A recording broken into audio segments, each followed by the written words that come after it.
Hello, കാര്യങ്ങൾ എന്തായെന്നറിയാൻ വിളിച്ചതാ. നീ വിളിക്കാന്ന് പറഞ്ഞിട്ട് ഇതുവരെ വിളിച്ചില്ലല്ലോ. അതുകൊണ്ട് എനിക്ക് വല്ലാത്ത ടെൻഷൻ തോന്നി. ഒരു ടെൻഷനും വേണ്ട ചേച്ചി, ധൈര്യമായിട്ടിരിക്കെ. ഒരു കാരണവശാലും ദേവിക ജീവനോടെ കാട്ടിന്ന് പുറത്തേക്ക് വരില്ല. കാട്ടിലോ? അപ്പൊ ഇത്രയും കാലം പോലീസിനെ കബളിപ്പിച്ച് അവള് കാട്ടിലാണോ കഴിഞ്ഞിരുന്നത്? പറയക്കല്ലേ, അവള് കാട്ടിലാണോ ഒളിച്ചത്? നീ എങ്ങനെ മറ്റാരും അറിയാത്ത ഈ രഹസ്യം കണ്ടുപിടിച്ചു? അതൊന്നും തൽക്കാലം ചേച്ചി അറിയണ്ട. ശത്രു ഇല്ലാതാവുക, അതല്ലേ പ്രധാനം. അതെ, എന്റെ സ്വസ്ഥത തകർക്കാൻ അവള് തിരിച്ചു വരില്ല എന്ന് ഉറപ്പാക്കിയിരിക്കണം. ഞാൻ ഏറ്റ ഒരു കാര്യവും ഇതുവരെ നടക്കാതിരുന്നിട്ടില്ല. ഇതും നടക്കും.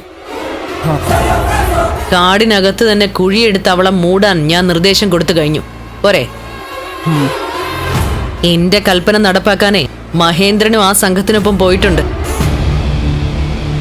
ഒരീച്ച പോലും അറിയാതെ ചേച്ചിയുടെ ശത്രു, എന്റെ മീരെ ഇല്ലാതാക്കിയ ദേവിക, ഈ ഭൂമിയിൽ നിന്ന് അപ്രത്യക്ഷയാവും. ഇത് ഞാൻ തരുന്ന വാക്കാ. Thank you. എല്ലാം കഴിഞ്ഞു എന്ന് ഉറപ്പിച്ചിട്ട് നീ എന്നെ വിളിക്കണം. ശരി, മഹേന്ദ്രനിൽ നിന്ന് വിവരം കിട്ടുന്നതനുസരിച്ച് ഞാൻ ചേച്ചിയെ വിളിച്ചോളാം.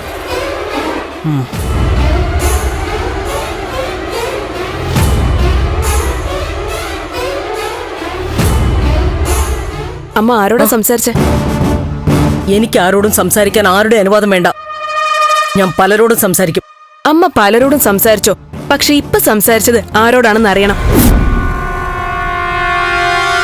തട്ടണമെന്നും തീർക്കണമെന്നൊക്കെ പറഞ്ഞു.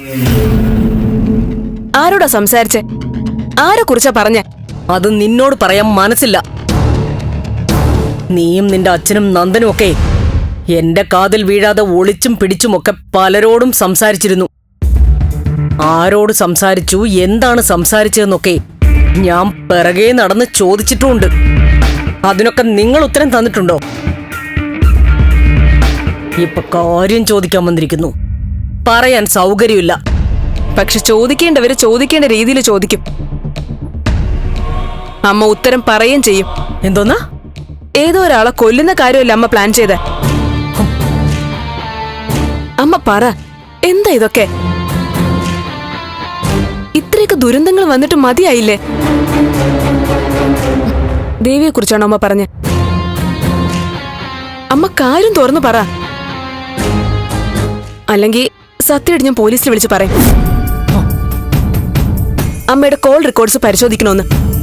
വാലും തുമ്പും മാത്രം കേട്ടിട്ടേ പോലീസിനെ വിളിച്ച് പറയേ അമ്മയെ വന്ന് അറസ്റ്റ് ചെയ്യാൻ. ആദ്യം നിങ്ങൾ 3 പേരെ വേണം അകത്തിടാൻ.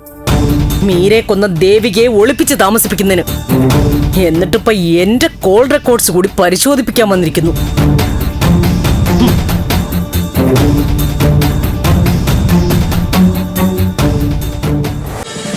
ഫ്ലവേഴ്സ് ഒരുക്കുന്ന കാഴ്ച വസന്തം യൂട്യൂബിൽ പ്രേക്ഷകർക്ക് ലൈവായി കാണാം. ഫ്ലവേഴ്സ് കോമഡിയിൽ ജോയിൻ ചെയ്യൂ, ആസ്വദിക്കൂ.